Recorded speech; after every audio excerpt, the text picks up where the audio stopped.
ఇండియాకి Trump side నుంచి ఒక మెగా వార్నింగ్. రష్యన్ ఆయిల్ ని కొంటుంటే 500% టారిఫ్ అంట. ఇది మన స్టాక్ మార్కెట్ కి డేంజరా లేక డ్రామానా? యుఎస్ సెనెట్ లో ఒక కొత్త బిల్ టేబుల్ పైన ఉంది.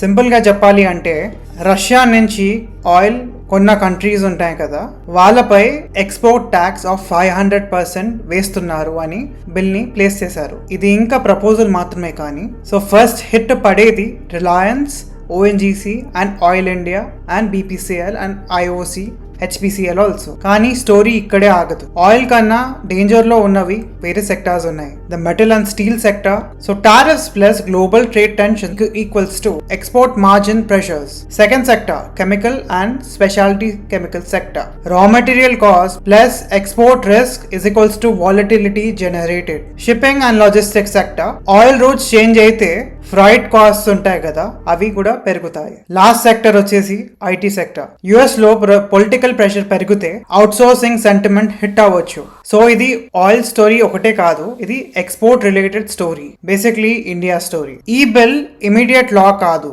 ఇది ప్రెషర్ టాక్టిక్ మాత్రమే. మార్కెట్ కి రియల్ ప్రాబ్లం టారిఫ్ కాదు, అన్సర్టనిటీ వచ్చినప్పుడు రీటైల్ పానిక్ లో సెల్ చేస్తారు, బట్ స్మార్ట్ మనీ వెయిట్ చేస్తుంది. సో ఇండియన్ స్టాక్స్ ఏవైతే రెడ్ లో ఉన్నాయో వాటిని సెల్ చేయడం ఫూలిష్నెస్.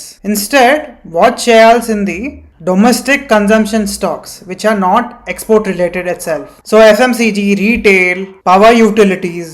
సో ఎక్స్పోర్ట్ డ్రామా ఉన్న టైంలో domestic India story usually safe. So geo politics loud గా ఉంటాయి కానీ మార్కెట్ డెసిషన్స్ సైలెంట్ గా ఉంటాయి. మీరు ఇండియన్ స్టాక్స్ హోల్డ్ చేస్తున్నారా లేక సెల్ చేస్తున్నారా? కామెంట్స్ లో చెప్పండి. Let's see retail money versus smart money.